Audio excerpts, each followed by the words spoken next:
ప్రత్యక్ష నాతో పాటు నలుగురు కమిటీలో ఒకటి విజయానంద రెడ్డి గారు, రెండు సుభాష్ నారాయణ గారు, మూడు రామేష్ గారు, వేదికలో ఉన్నటువంటి విజయానంద రెడ్డి గారు, అలాగే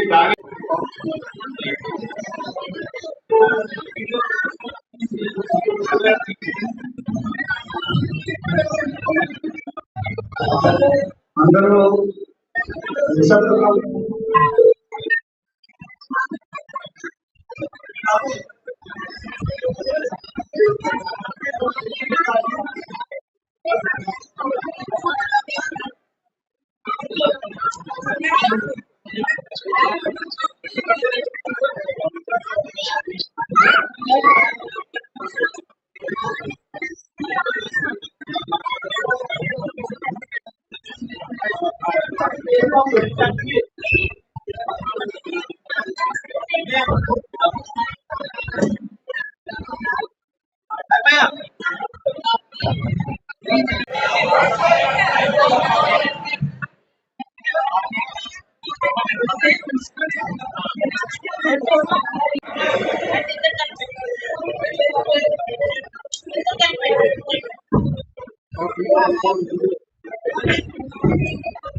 విశాఖపట్నం నార్త్ నియోజకవర్గంలో దీన్ దయాళ్ ఉపాధ్యాయజీ శిక్షణ కార్యక్రమం ఈరోజు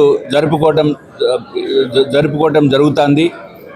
దీంట్లో ఈ ప్రశిక్షణ నుంచి అని అంటాము మా భాషలో. ప్రతి 3 సంవత్సరాలకు ఒకసారి కేంద్ర నాయకత్వంలో భారతీయ జనతా పార్టీ ప్రెసిడెంట్ గారు, అధ్యక్షుల వారు మారిన తర్వాత దేశవ్యాప్తంగా కూడా ప్రతి నియోజకవర్గంలో ఈ ప్రశిక్షణ కార్యక్రమాలు ఏర్పాటు చేయటం జరుగుతుంది. అదే ఆ భాగంలో ఇది నార్త్ నియోజకవర్గంలో ఈరోజు నియోజకవర్గంలో ఉన్న నాయకులందరినీ కూడా పిలిచి ఇక్కడ ఈ ప్రశిక్షణ కార్యక్రమం చేపట్టడం జరిగింది. దీంట్లో ముఖ్యంగా 7 కాలాంశాలు ఉంటాయి. ఒకటి సోషల్ మీడియా, అంటే ఏదైతే ఫేస్బుక్, వాట్సప్, తర్వాత ఇన్స్టాగ్రాము, ఇవన్నిటి మీద కూడా అవగాహన సదస్సు ఒకటి జరుగుతుంది. ఈ మధ్య కాలంలో మనం చూస్తున్నాము, ఎంతోమంది డబ్బులు లో రాంగ్ మెసేజ్లు పంపించి తద్వారా చాలా పెద్ద ఎత్తున కోట్లాది రూపాయలు డబ్బులు పోగొట్టుకునే పరిస్థితి ఉంది. కాబట్టి ఈ సోషల్ మీడియా టీం దీంట్లో ఈ విషయం కూడా ప్రజలకి అవగాహన వచ్చే విధంగా మా కార్యకర్తలకి, నాయకులకి అందరికీ చెప్తే తద్వారా వారు మిగిలిన ప్రజలకి అందరికీ చెప్పడానికి అవకాశం ఉంటుందనే ఉద్దేశంతో మొదటి కాలాంశము సోషల్ మీడియా మీద ఉంటుంది. అట్లాగే తర్వాత ఏదైతే మనం కేంద్ర ప్రభుత్వ పథకాలు ఈ అమల్లో ఉన్నాయో, అంటే ఫర్ ఎగ్జాంపుల్ ఏదైతే ముద్రా యోజన, ముద్రా బ్యాంక్ నుంచి లోన్స్ తీసుకోవటము, అట్లాగే రాష్ట్ర ప్రజలకి అట్లాగే నియోజకవర్గంలో ఉన్న ప్రజలకి ఏ విధంగా మనం సేవ చేయడానికి అవకాశం ఉంటుందో అవన్నీ కూడా తెలియచెప్పడానికి పెద్దలు వస్తున్నారు. అట్లాగే ఏదైతే రాష్ట్రంలో మన కేంద్ర ప్రభుత్వము ఏదైతే సహాయ సహకారాలు అందిస్తుందో అది కూడా చెప్పడం జరుగుతుంది.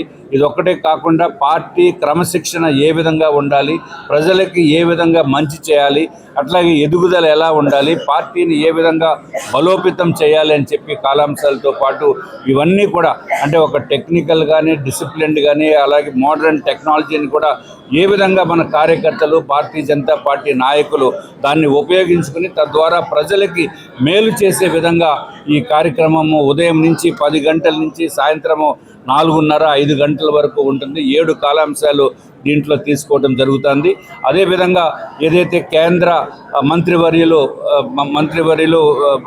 స్టీల్ సహాయ మంత్రివర్యులు భూపతిరాజు శ్రీనివాస్ వర్మ గారు కూడా సుమారు 4 గంటలకి ఇక్కడికి రావటం జరుగుతుంది. అది సమారోపు అంటే ఫైనల్ కన్క్లూజన్కి కేంద్ర మంత్రివర్యులు కూడా ఈరోజు రావటం అనేది మనకి సంతోషదాయకమైన విషయము. అదేవిధంగా భారతీయ జనతా పార్టీ రానున్న కాలంలో పెద్ద ఎత్తున ఇంకా బాగా శక్తి పుంజుకొని రాష్ట్ర ప్రజలకి ఉపయోగపడే విధంగా మేము నడుచుకుంటామని చెప్పి మీకు అందరికీ కూడా తెలియజేసుకుంటూ కూటమి ప్రభుత్వం ఏ విధంగా ప్రజలకి మంచి చేస్తుందో అనేది అందరికీ తెలుసున్న విషయము. ఈ రేపు ఏదైతే కేంద్ర ప్రభుత్వ సహాయ సహకారాలతోటి ఆంధ్ర రాష్ట్ర ప్రభుత్వ చొరవతోటి Arcelor Mittal steel plant inauguration కూడా ఉంది. ఈ ఇనాగ్రేషన్కి మా కేంద్ర మంత్రివర్యులు కుమారస్వామి గారు, అట్లాగే సహాయ మంత్రివర్యులు భూపతిరాజు శ్రీనివాసవరం గారు, ఇంకా మిగిలిన రాష్ట్ర మంత్రివర్యులు కూడా పెద్ద ఎత్తున ఈరోజు రావటం జరుగుతుంది రేపు కార్యక్రమంలో పాల్గొనడానికి. అదే భాగంలో మనకి కేంద్ర మంత్రివర్యులు ఏదైతే భూపతిరాజు శ్రీనివాస్ వర్మ గారు మనకి సమారోహకి రావటం జరుగుతుందని చెప్పి తెలియజేసుకుంటూ ఇటువంటి కార్యక్రమాలు భారతదేశంలో భారతీయ జనతా పార్టీ ప్రతి చోట జరుగుతుంది. ఇంత పెద్ద ఎత్తున ఏ పార్టీ కూడా చేసిన దాఖలాలు లేవు. ఇది కేవలం భారతీయ జనతా పార్టీకే సాధ్యమవుతుందని చెప్పి మీకు అందరికీ కూడా మీ ద్వారా రాష్ట్ర ప్రజలకి కూడా తెలియజేసుకుంటున్నాను.